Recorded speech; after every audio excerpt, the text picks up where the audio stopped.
Good morning, good morning, good morning. Today we are doing our very last lesson from 2 Peter 1:5 through 7. We're wrapping the last two into one because I think they're very close to each other, or at least I found a story that worked with both of them. So today we're talking about mutual affection and love. And honestly, I really thought about it, and at your age, probably the first person you think of when you think of the word love is your mom. So I thought about a story about a biblical mom, and then I thought I'll do them one better. I'm going to do a story about a biblical mom and a biblical grandma, too. So today we're talking about Lois and Eunice. Now they were the mom and grandmother of a man named Timothy. And Timothy was a disciple. Not one of the 12 disciples. He was just a disciple. He was a follower of Jesus who spread the gospel.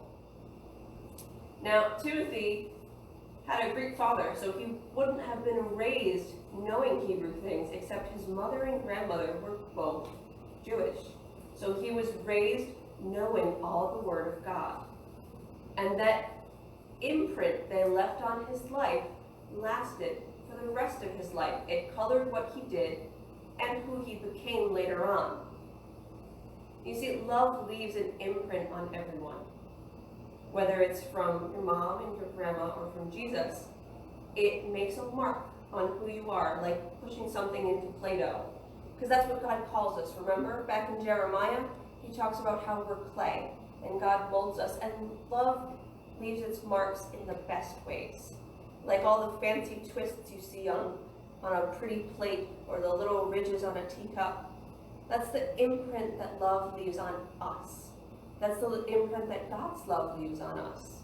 Is the pretty edges on your teacup, or the imprint left in the clay from something like a stamp or a leaf. So that's what we were talking about today, is love leaves its mark, its imprint on everything it touches. And it touches us, and then we touch other people. Our love goes out, and I don't mean literally, guys, don't go around poking people. I mean, our love goes out, and it affects everyone around us, how loving we are. And that's a wonderful thing to think about, that even if you're never very famous, if you never do something they write about in a history book, your love will still have affected the people around you and the people you know. So that's what I wanted us to remember today, is that Lois and Eunice didn't do anything that history books thought was worth mentioning. But they did do something that God thought was worth mentioning.